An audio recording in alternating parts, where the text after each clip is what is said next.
Brisbane Wakes Up with Stav, Abby and Matt on B105. The Australian Health Practitioners Regulation Agency is cracking down on professionals providing cosmetic injectables in an effort to better protect patients, especially those under the age of 18. It is an interesting one. They're saying that a lot of changes, I guess, are going to come in to, like you just heard, cosmetic injectables and how that's going to affect, I guess, consumers. They're saying, you heard just then, it's to protect them. But then a lot of, I guess, owners of these clinics are a bit concerned, saying, well, wait a minute, if the regulations say a doctor needs to come on board, is that going to drive up prices as well? But to explain it more is Lisa from the Glow Co. Good morning. Good morning. Thank you for having me. Now, I did see some of my friends that own different clinics. They were, I guess, at the protest at the front of Government House. Oh, great. What actually, I guess, is the changes that you're not happy with? I suppose in December last year, Queensland Health dropped what they do as fact sheets, and it sort of clarified how they believe our industry should be working in regards to how they interpret the legislation. So they sort of offered us two models. One was where we had to hire a doctor to come on board to our clinic.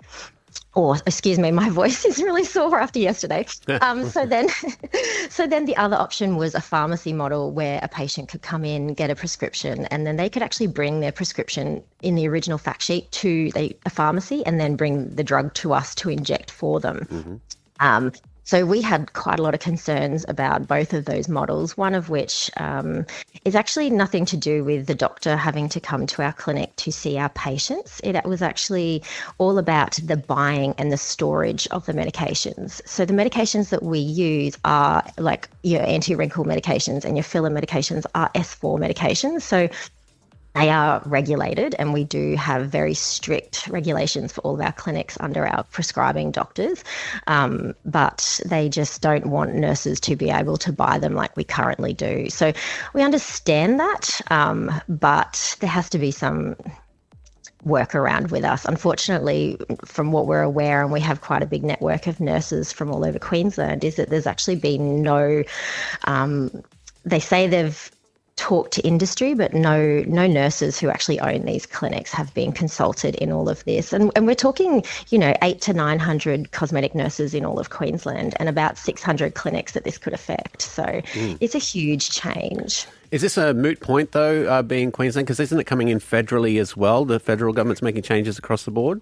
So that's actually two different things. So APRA is a governing body of all of Australia. So that, they're who we get our nursing registrations through. They actually released, and this is the funny side of this, is they released an advanced copy of their guidelines last week that said basically how we practice is very safe. So there's a lot of hoo-ha in the media at the moment about how nurses are not safe. We're doing 52-second consults.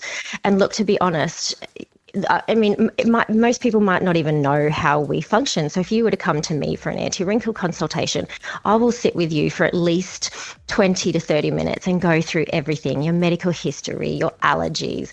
We will do a full consult. I will take photos. We'll go through all the risks and everything before I then call a doctor. And then in that meeting with the doctor, we have, a consult where he'll go through everything that I've been through. He'll reiterate everything that I've said, and then he will approve our prescription. So we're working legally, and APRA have actually backed us and said that's a very safe and effective model. It's really hard because Queensland Health, sorry, I talk a lot. Yeah. Give us a chance to ask a couple of questions. I can see the 30-minute consult. No, I'm not. Yeah. Lisa, I just want to ask, so just being devil's advocate in some way, is this brought in because there has been complaints? Have there been, I guess not cowboys coming in, but is because it is so much more popular and so many people are getting it, whether they admit it or not, is it because so many people are going back into the industries that things have been done, I guess, wrong, and that people have made complaints and this is a result of that? Well, look, they do say that this has to do with patient safety, and the reason they've changed this is patient safety. But, I mean, even everyone that I speak to, I say, but hang on, when I have to hire a doctor, they don't even touch my patients. They're literally coming to my clinic to open my drug cupboard and look at it. So they don't have to touch my patients. So how is that actually patient safety? To me, that doesn't make sense.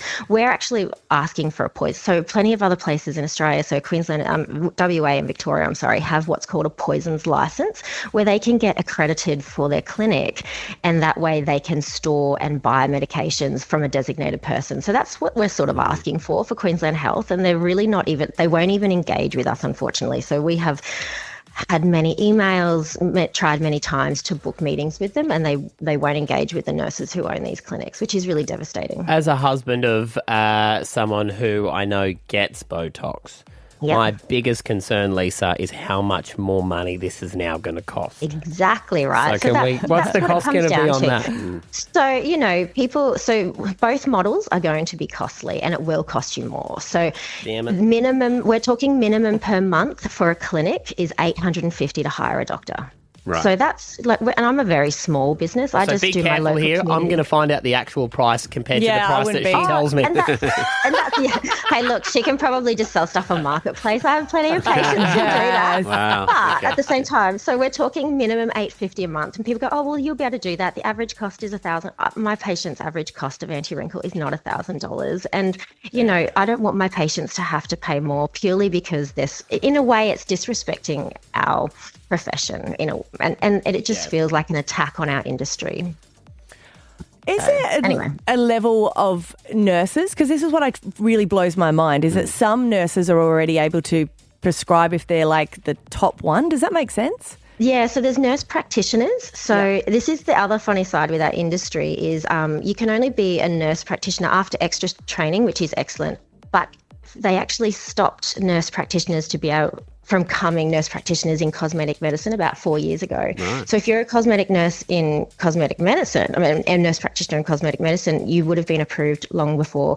So the government has stopped us from being able to do that, which is actually an attack on our profession. Like, we're still registered nurse. I've been a registered nurse for nearly 18 years. And it's just devastating to not be able to do further education in this area.